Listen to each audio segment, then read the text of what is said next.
All right, welcome in. As you could see, I'm back in Nashville, back in the studio. It's been almost 2 weeks. The week of free agency, that first crazy wave with Hargrave and with Sam Darnold. I was in this studio with the Frank Gore jersey behind me. That's that way. The Frank Gore jersey's over my right shoulder. And I started with the Rudy Rudiger jersey, but then all the Raiders stuff happened. Jimmy Garoppolo went to the Raiders, so we put up the Shane Leckler jersey instead of the Rudiger jersey. Rudiger jersey is now out of camera. I'm looking at it right now. It's right above the big monitor next to me. Anyway, I flew from Phoenix here to Nashville today. I'm only going to be here for like 48 hours. Then it's off to Charleston, South Carolina, and Kiowa Island this weekend. First time to Kiowa Island for a wedding. And that's where Mike McGlinchey was right before he signed with the Denver Broncos. You might have seen that on social media. So I'll be sure to check it out. We'll do a couple shows from Kiowa Island. But Mike tells me, I just got into town here and relaxing a little bit. We made some dinner. Everything was fun. Mike tells me that people are freaking out about Brandon Aiyuk online. He says that Twitter is just going nuts right now. Obviously, the quarterback stuff seems to have pushed people over one edge. And then Brandon Aiyuk, I didn't even know that there was Brandon Aiyuk stuff that's driving people crazy online. But I guess this goes back to John Lynch's comments on Monday. I was sitting in the Rimrock room at the Biltmore, Arizona resort with John Lynch, a few of the local writers. And John said something that I thought was relatively innocuous. He said, when we're at these events, people ask about Brandon Aiyuk. I have the exact quote right here. This is what John Lynch said on Monday. He's a really good player. It's interesting when you're at these league functions, ownership meetings, combine, a lot of people ask about him. They really appreciate his game and they see it ascending. And he's a guy we're very fortunate to have. And I think he's just coming into his own too. So John Lynch broadcasts that there is interest in Brandon Aiyuk. Now, first let's really delineate between teams making big time trade overtures and teams just talking. I was just at this event. I've been to this event multiple times, the NFL owners meetings. I've been to many combines. Guys, these NFL people are not just robotically talking about trades all the time. It's not like Twitter where every single little movement or spark has to be a bigger fire. You go to these events and guys are drinking, guys are having a good time. They have a big league party every year. That was on Monday night. It's Wednesday night now. Yeah, that was a huge one on Monday night. People are having a good time. People are asking, how's your family doing? Oh, you guys played really well this year. People will talk football. I ran into Robert Saleh in the hallway. I hadn't seen him in person in a couple of years. And, we just started talking about how's the family doing. I'm getting married this offseason, not Saleh. I'm getting married this offseason. So I was letting him know that. And then, then the conversation gradually turns to football. And, these are obviously between a reporter and a coach. This isn't stuff, I'm not going to gain material from Robert Saleh. I'm going to use in an article. You call it, off the record kind of stuff. It's just friendly conversation, right? But football is discussed. And it's the same way when general managers are talking to other coaches and, various other executives, maybe other owners over the course of this weekend. You'll have a casual conversation and John Lynch might be talking to, hell, let's say John Schneider from the Seattle Seahawks. And Schneider could, for example, in a casual conversation with John Lynch, just talking about their football team, say, I really like the strides that Brandon Aiyuk made this past year. Or, this could be with a GM from the AFC too. It could be with somebody who doesn't play the 49ers as often or doesn't interact with the 49ers in the NFC West as often. Passing comments about players in casual conversations are a thing at the NFL owners meeting. So if, not everybody's taking themselves all that seriously all the time. These guys just love to talk football and they're catching up for the first time sometimes in a year, right? This is the chance for everybody to see each other in one spot. So it's a little bit of a celebration.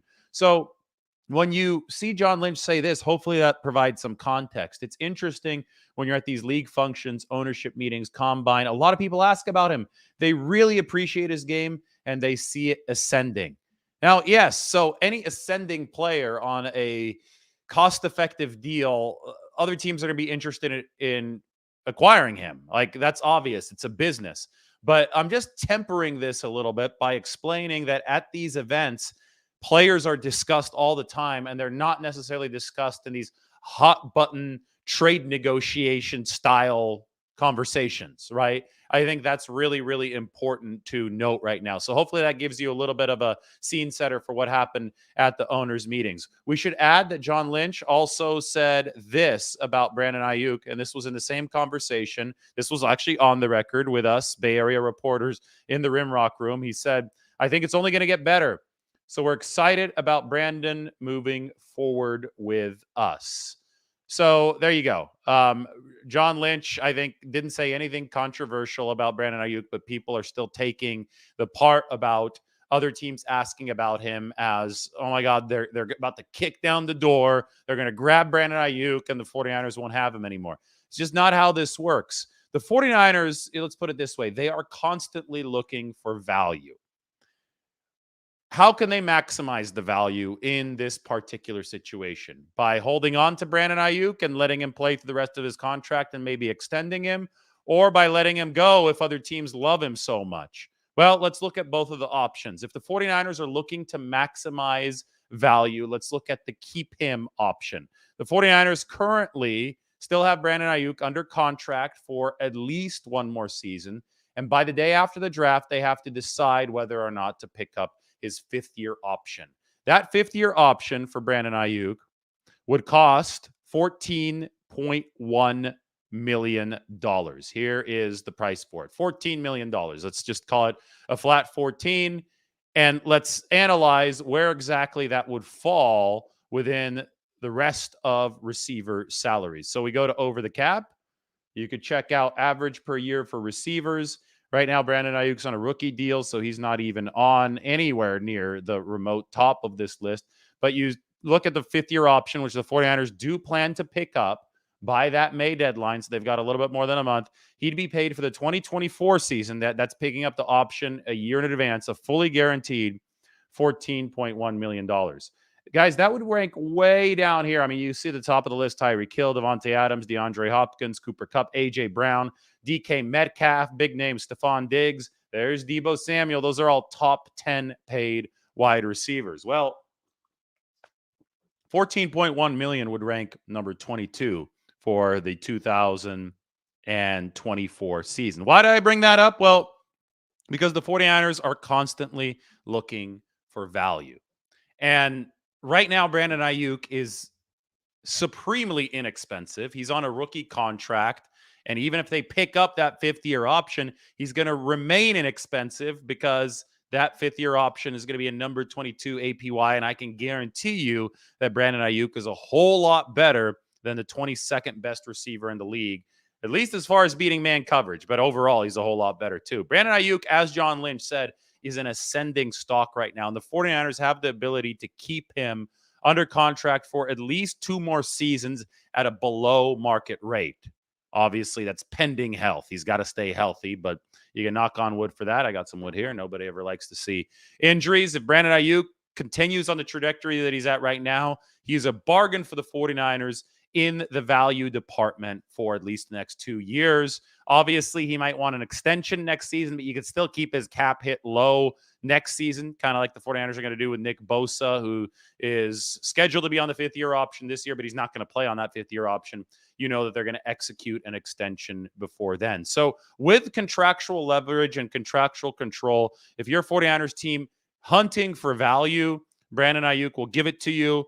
Even in a crowded stable of wide receivers, he is a great man coverage beater. He gives the 49ers a dimension that I think that somebody like Deebo Samuel doesn't bring them. I think Deebo Samuel's great at other things, but the one thing that Brandon Aiyuk is great at, he is really a specialist on the outside for the 49ers. Now, if there's value to be had in keeping Brandon Aiyuk, there's probably also some value to be gleaned in trading him if other teams think that they can deploy him perhaps even more effectively than the 49ers. That would mean they're willing to pay the 49ers something in terms of draft capital to have Brandon Aiyuk come over. But the fact that he's under this cost control deal for 1 more year, and the fact that that deal includes an option because it's a first round pick deal for the 5th year at an inexpensive price. Again, 14 million. Again, I haven't mentioned this, but the 49ers have caught a break here that Brandon Aiyuk hasn't qualified for a Pro Bowl yet, because if he had qualified for a couple Pro Bowls,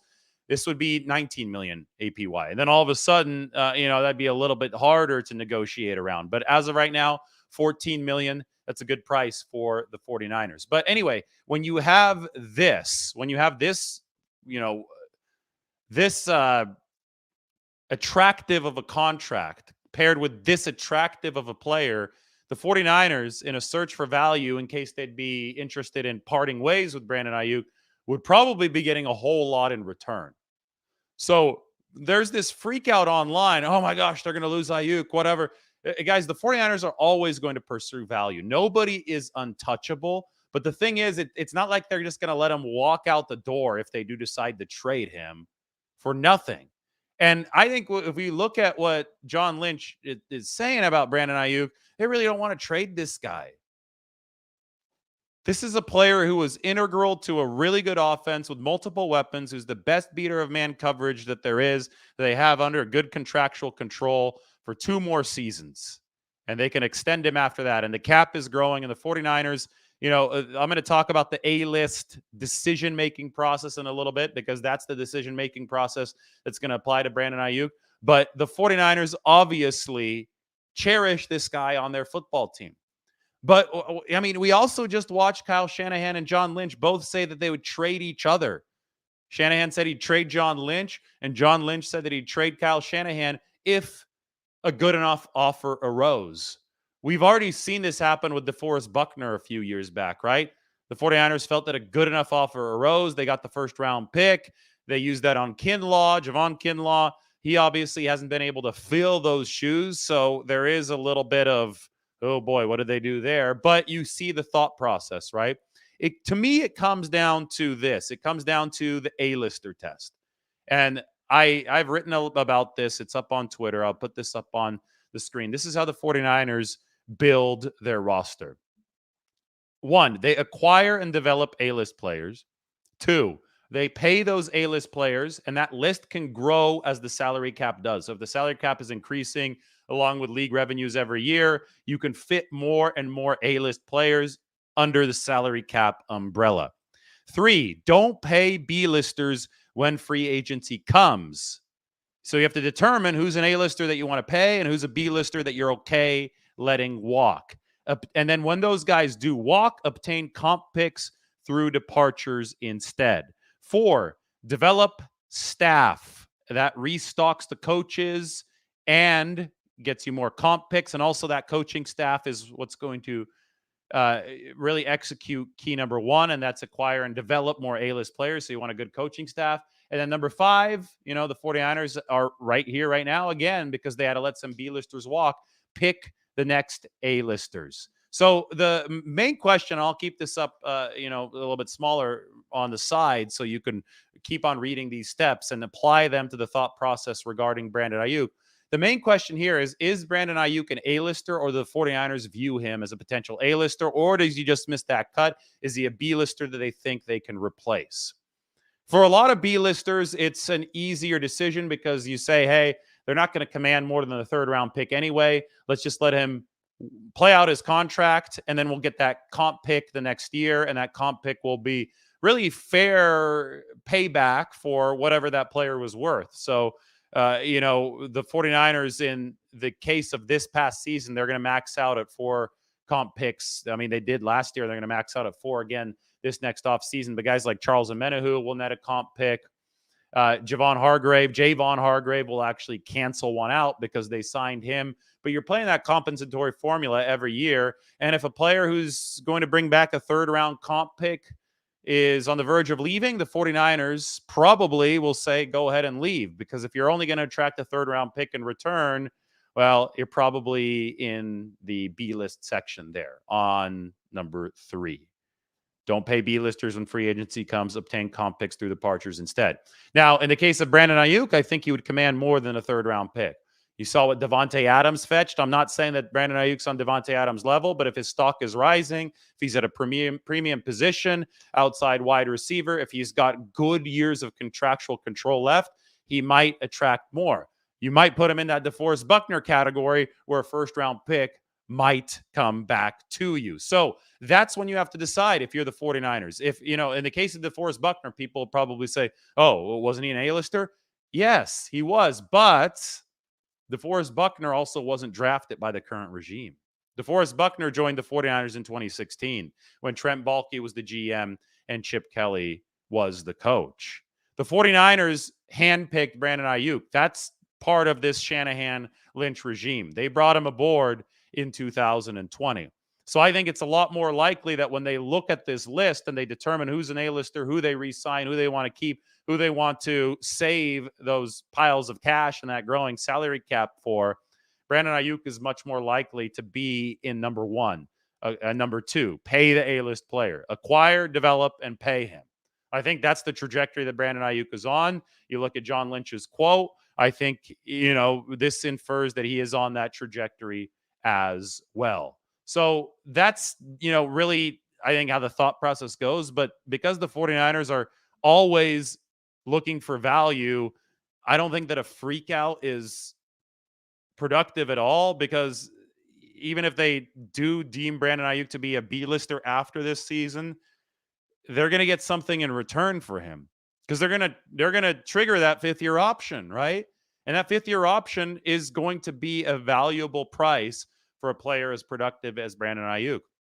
I don't think anything's going to be imminent right now. That's what a lot of people are freaking out about. But the 49ers really have Brandon Aiyuk in a good cost-controlled spot right now. I mean, let's see what his cap hit is this year. Go to my salary cap sheet. It's not high. I know that. Brandon Aiyuk, cap hit, fourth season. It's $3.99 million. I mean, on a team that's, right up against the cap, here you go. You got Brandon Aiyuk at a $3.99 million cap hit. That is cost efficiency. And if the 49ers are constantly looking for value, they have it right now with Brandon Aiyuk. All right, 49ers Q&A time. How's everybody doing on this beautiful Wednesday evening? Flew across country today. It was a lot of fun, and now I'm zooming in here so I could see your questions. I don't have my monitor on yet. How to reset the studio, but hopefully that settles people down. I think the 49ers really value Brandon Aiyuk. I don't think that anyone is untouchable, but gosh, they've got a lot of value in Aiyuk right now, and he's a rising stock, and John Lynch has said that. So sit back and don't freak out over every single small machination rumor, and don't, especially don't take John Lynch's words out of context. Again, this was maybe the main point that I wanted to get to. If John Lynch is saying stuff like this, it doesn't necessarily mean that everybody's beating down the door to try to grab Brandon Aiyuk and trade for him. It means they like him as a player, and these events are, I think, a little bit more casual than a lot of people on the outside will realize. This is good. Debo is a pure playmaker. Aiyuk is a pure wide receiver, a great playmaker. Yes, they're totally different players. And, it's hard to gauge the 49ers cap situation exactly in future years, because we don't know what the salary cap is going to be yet in those future years. But, if they do start to run into tight spaces and they have to decide Brandon Aiyuk or paying somebody else, they've obviously already decided to pay Deebo Samuel. I don't think they view these guys in the same category. Technically, they're both wide receivers, but again, Deebo Samuel is your bull in a china shop. He's going to take handoffs. He's going to be that versatile weapon. Whereas Brandon Aiyuk is your more standard man coverage beating wide receiver. And my point is that you need both of them in a positionless skill position player offense, a diverse offense that is relying on the Swiss Army knife capability of its combined weapons to expose defensive matchups. You need both of those pieces. You need Aiyuk.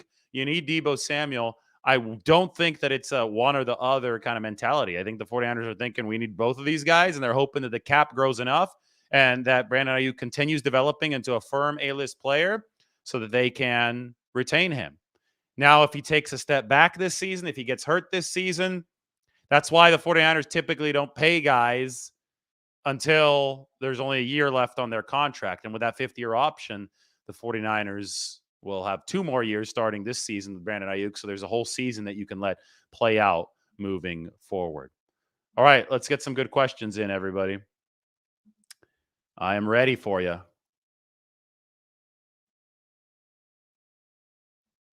Carolina's dumb enough to trade that much for the first pick. Oh, you're talking about. Oh, sorry, you're talking about something else. I thought you were saying Carolina was going to trade for Brandon Aiyuk. I'm like, what? I don't know about this. Trade Aiyuk and bring in Odell Beckham for 1 or 2 years. You better be sure that Odell Beckham is ready to go. You better be sure that he could give you a full season. Because Brandon Aiyuk has been durable for the 49ers. Again, he's a rising stock. Odell Beckham's been out of the league for over a year here. I mean, you just would have to absolutely make sure that you can replace Brandon Aiyuk. I mean, this was one of my stipulations. Could the 49ers seamlessly replace Brandon Aiyuk? Through the draft, I'm not so sure. Because we know how hard Kyle Shanahan is on receivers. We know it takes a little while for these guys to integrate in the system. This team, this roster's in win now mode. So you can't just start stripping it of weapons that can't deliver right away. That, ended up being what hurt the 49ers in 2020. They get rid of Buckner. They are able to bring in other players like Jimmy Ward. They are able to make other signings because Buckner departs via trade to the Colts, but they weren't able to seamlessly replace him right away, and they thought they'd be able to, and that might not have been the best calculation with Javon Kinlaw, right? Maybe it's easier to replace a receiver right away. Maybe the 49ers watch somebody's tape and they're like, oh, this guy can do it. Can they pick him? I don't know. Is it Odell Beckham Jr.? Probably not, but is it a veteran of some sort? All of that seems unlikely, which is why I think that it's more likely that they really enjoy having Brandon Aiyuk around the building right now.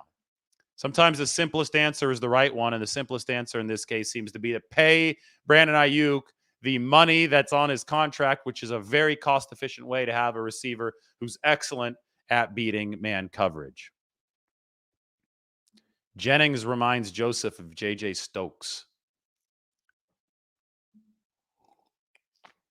This is true. Good point, Mac.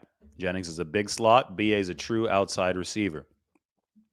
Danny Green's still on the depth chart, but he's at the very bottom of it. That's his status. Last year, the 49ers didn't really have all too many receiver injuries.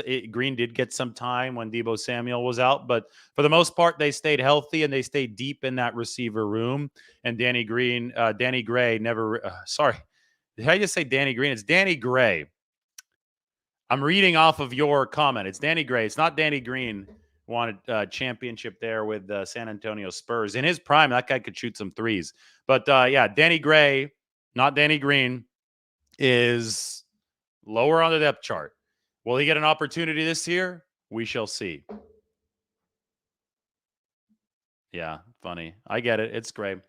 I'm doing a lot of things here at once, guys. And Danny Green is also an athlete, so I could see why that mistake was in the comment section. You're good. It was just funny. Good times on the channel. How many drops did Aiyuk have last year? It's a good point. I remember at least 2. Definitely fewer than Deebo Samuel. He's got better hands than Deebo Samuel, but Aiyuk is good at the technical aspect of the receiver position. Again, the route running is just that smooth route running is a nice addition to the 49ers offense. McCaffrey over 1,000 rushing. Tough to know. I think it's better for the 49ers if he focuses a little bit more on catching passes out of the backfield than running all the time in between the tackles. But we will see.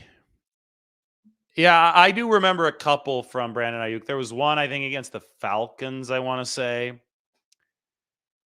I'll look up that stat, get back to you guys. I don't really feel like looking up Brandon Aiyuk's drops right now. I do need some sleep. I've been traveling all around the country. I'll get some sleep here in a little bit, though. I'm still on Pacific time, which is why I'm here. Margot went to bed. So, and she's on Central. She's like on Eastern time because she was out in Florida riding horses for a week. So we kind of meet here. You have one person on the Eastern time, one person on Pacific time. That's a big 3-hour difference. And we got to go to South Carolina for a wedding this weekend. So we'll find the time zones and we'll mix them up and, everything will match a little bit better. But for the time being, it's prime time on the West Coast. And I know there's a lot of you watching right now. So I do need sleep, but I also need to talk to all of the good viewers, all the good subscribers. Make sure to hit that like button. Make sure to hit the sub button. First thing I do when I get off a flight, I show up here in the studio. I get the mic ready so I could do a show later at night. And I do the show because it seems that everybody likes talking in the comment section. So it's good. You're on military time. So if you're on military time, there's 21:18 here, or no, 23:18, 21:18 on the West Coast. Yeah, that's the drop. That would have been an iconic play against the Seahawks in the end zone. That was a drop from Brandon Aiyuk. That was an insane off schedule play from Brock Purdy. Who'd fit the scheme better? Floyd, Houston, Clowney. Thoughts? Well, Houston's older. I don't think he's as good of a player as Leonard Floyd. I think Leonard Floyd would fit really well. The cap casualty for the Rams, right? And Jadeveon Clowney is also a good player. I would like, out of those three, if you could sign one of those three, I think just pure edge rusher, could work against the run, has success against NFC West offenses. Leonard Floyd. Leonard Floyd would definitely fit the 49ers. That's a good drop rate for Brandon Aiyuk. Thanks for doing my job for me, looking up the drop rate. Yeah, that would have been the best play of Purdy's career because everybody likes to play against the Raiders where you hit Kittle in the back corner, but Kyle Shanahan doesn't because he should have just hit Jennings on the easier play. That one against the Seahawks, he had to scramble. He had to get out of the pocket, and then he threw the dart in the back corner to Brock Purdy. Is it going to be rush over coverage again, or is it going to be equal this year? I think the 49ers want it to be equal. They're definitely investing in the rush. Let's see if they get another defensive end. Probably not. They're tied up against the cap. They already have so much on the defensive line. I mean, Javon Hargrave is a game changer up front. Nick Bosa is the best in football. They have the best linebackers in football. The linebackers can rush or they can cover.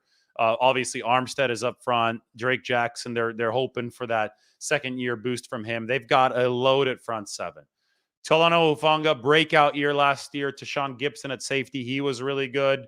You go out to the cornerback position, Charvarius Ward and Diamara Lenore. Both of those guys were money for the 49ers down the stretch last season. I think that you could have a balanced defense. They were already number one defensively last year, and they added the best defensive tackle on the market and potentially one of the best defensive tackles as far as pass rushing. And Javon Hargrave started his career as a run stopper with Pittsburgh. So he's one of the best DTs, period. So the number one defense, the rich got richer. Number one only added. I think the 49ers can be balanced. I think they can be dominant on that side of the ball this next year. Yep. Steve Wilkes, new defensive coordinator, does come from the DB background.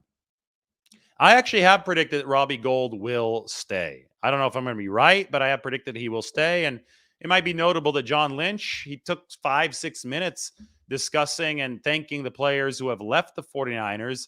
He didn't mention Robbie Gould on Monday. So there's a chance these two sides are still talking. Since Robbie Gould was bluffing two or three, 4 years ago now, 2019. Robbie Gould was bluffing 4 years ago. There's a decent chance he was bluffing this time. Still doesn't guarantee that he re-signs with the 49ers, but there is a chance. And 49ers don't have a lot committed to Zane Gonzalez at all. In fact, nothing is committed to Zane Gonzalez. Godzilla says, Aiyuk ain't getting traded. I tend to agree. I just say, it is a business, though, and we just have to go by the 49ers calculus. Who is an A-lister? Who do they deem an A-lister? Is Aiyuk a rising stock? And all evidence tells us that the 49ers do believe that kind of stuff. And if they do, well, he's going to end up at number 2. Pay the A-lister and let the list grow as the salary cap does.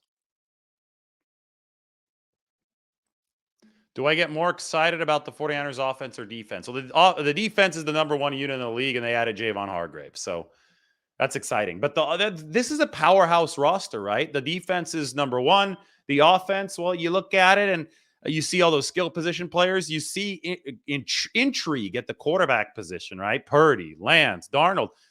If anything, that's good for headlines. That's good for, all you watching here on YouTube. There's intrigue up there, but there isn't as much proven dominance on the offensive end of the ball. So I guess if you had to talk about the strength of the 49ers team, it's still a defense-led team. But that offense, there's storylines on the offensive side of the ball. Offense is the most exciting it has been in years.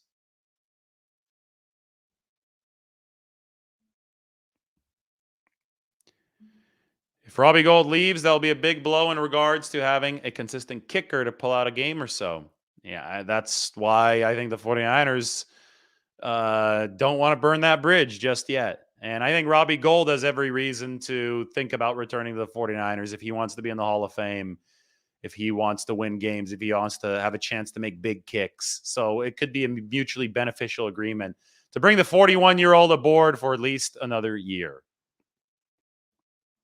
The 49ers can also do that. They can draft Jake Moody, in which case you wouldn't bring Robbie Gold back. So we'll see what they do. That's the fun of all this, right?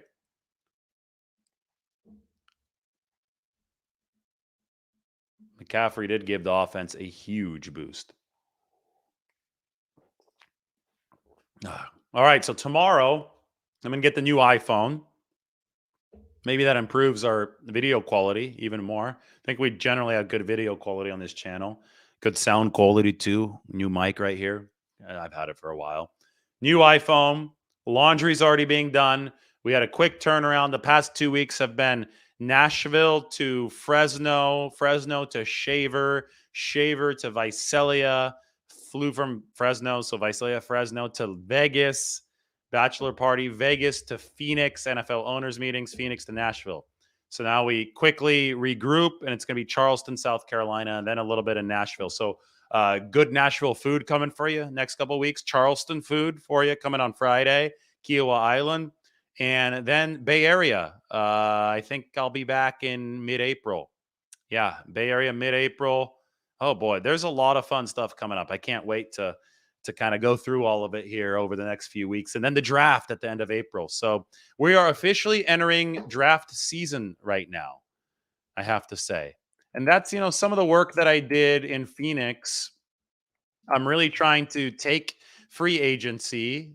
Obviously, the primary waves of it are behind us, and I'm trying to spin it forward into draft season because that's how the 49ers are building their team. So I want to cover the team the way that they're building it so you can follow along every step of the way. So here, why don't we take this off of the screen? We're done talking about the Brandon Aiyuk freak out. Maybe we can put 49ers Q&A up on the screen so you guys have that. All right, sweet. This is the coverage lately.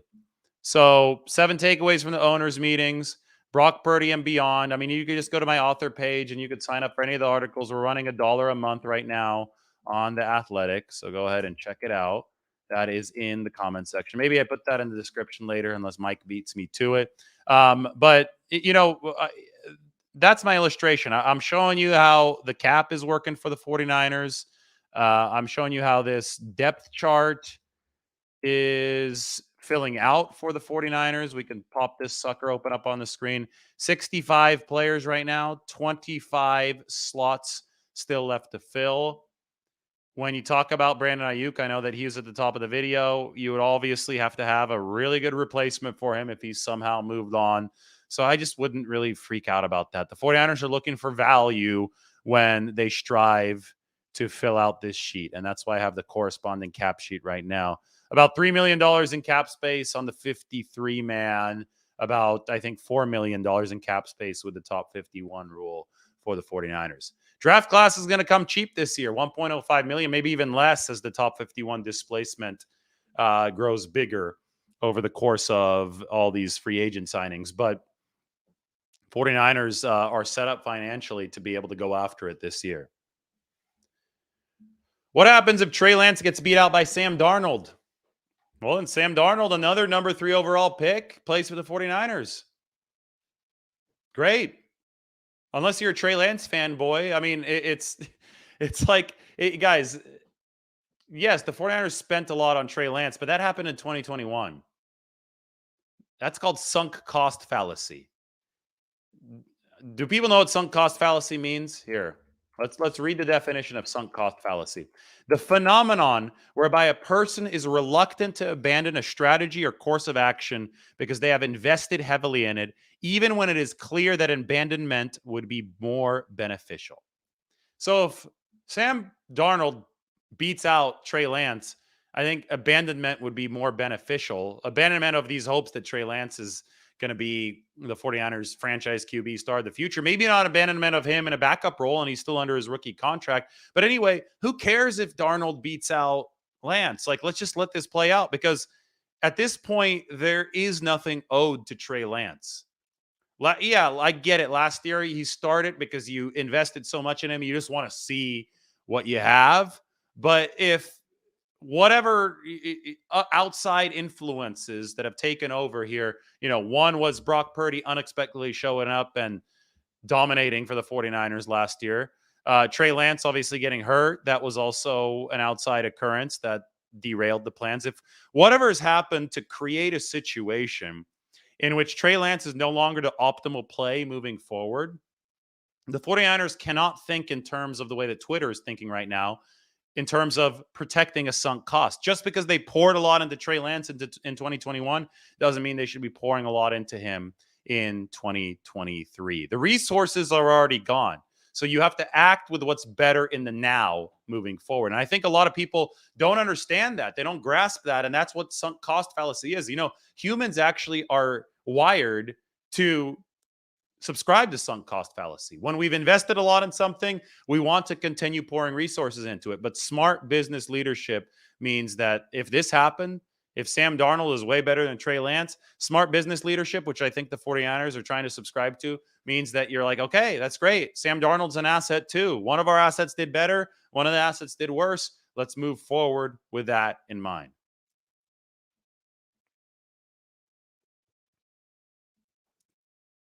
Trade Trey Lance for Buckner. Wouldn't that be full circle?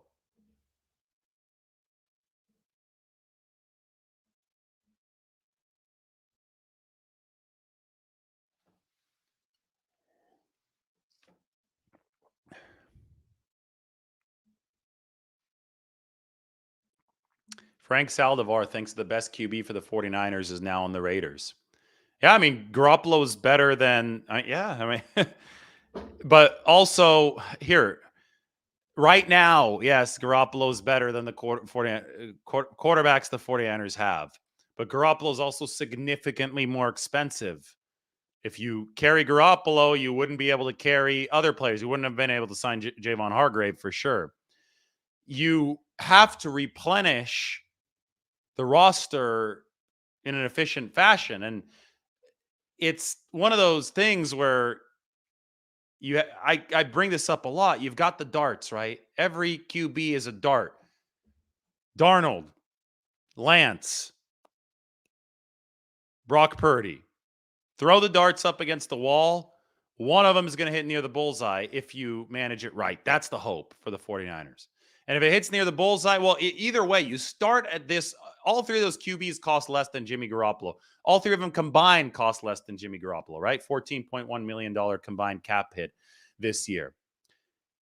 Once somebody emerges, and the 49ers hope that happens, the price is going to be minuscule compared to any quarterback, especially Jimmy Garoppolo, signed for what? Close to $25 million per year with the Raiders.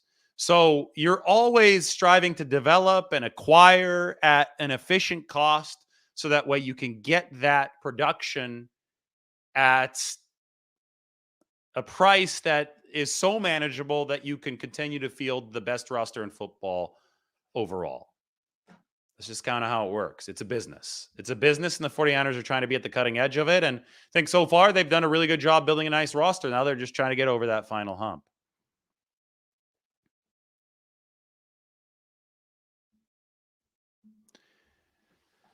Steve making a comparison between Sam Darnold and Steve Young. Love it. Thank you, sir.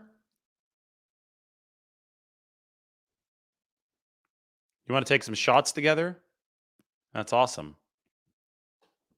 Find me sometime before or after a game in San Francisco. We'll do a shot.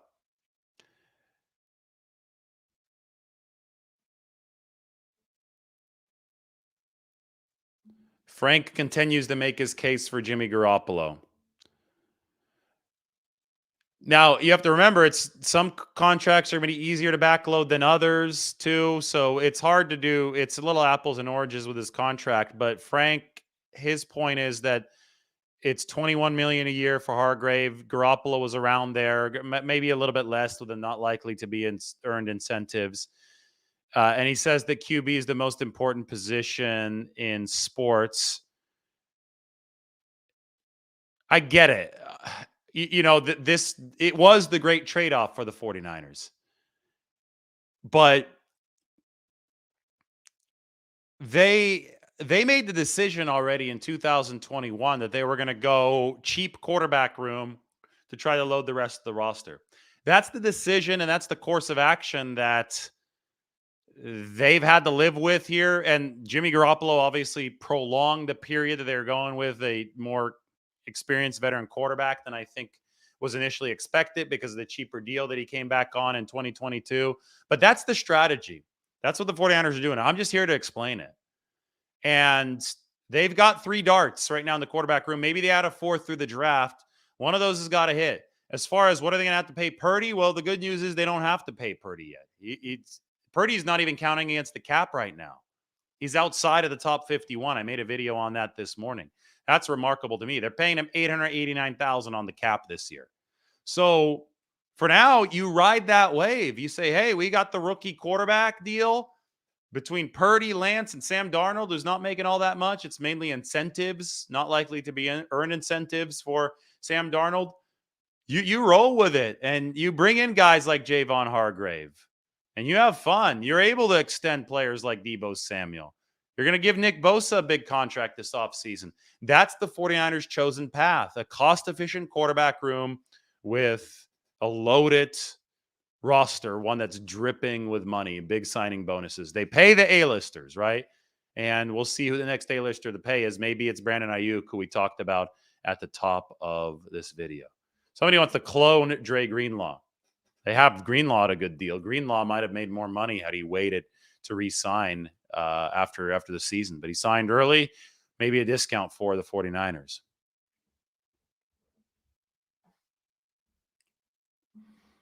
I also agree here that the pass protection wasn't good enough for Jimmy Garoppolo. Now, in 2022, it got a whole lot better. 2021, it stepped up a little bit with Alex Mack and Trent Williams. 2022, you saw Garoppolo play probably his best football over the longest stretch of the 49ers behind the best offensive line. Hey, I was banging the offensive line drum way back in 2020. After that Super Bowl, when I saw in 2019, I said, hey, 49ers haven't done enough up front. I think they've done stuff up front. Have they done enough? We'll find out this next season.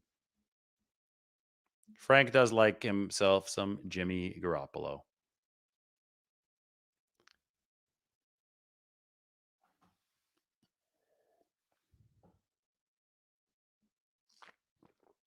I think the main thing with Trey Lance is that we just don't know. That's got to be the frustrating thing for the 49ers, because now if Trey Lance struggles this year, last year was his year to struggle. I think Mike said that today. We were talking on the phone. Last year was Trey Lance's year to struggle. That was taken away by the injury. So now you kind of just sit there and you're like, well, he doesn't have the protection anymore of, the 49ers let go of their sunk cost fallacy. Let's put it that way. I get subscribing to the sunk cost theory for a year in 2021 because you did invest in him, and you at least want to, take it for a drive around the block, right? You want to see what's going on. But that got cut short in week 2 with the injury. So now we're too far down this path, and Brock Purdy has shown up, and now Sam Darnold's in the building. You can't just give Trey Lance a free chance to play. He's going to have to earn everything moving forward for the 49ers. So if he's really good and he's a really good fit, he'll have a chance to prove that this offseason. I don't think he's fallen out of favor. I think that the situation around Trey Lance has gotten more complicated while he's been out hurt. All right, guys, 45 minutes. That's about all I have in me. People telling me to go to bed, and I will listen to you. Everybody like the video, sub to the channel, check out all the work on The Athletic. It is $1 a month right now. Hope you appreciate it. Hope you like the studio. We're back in it. We've got the jerseys behind us. Feels like home. I like that. Everybody take care. We will see you very soon. Obviously, more coming tomorrow. Bye now.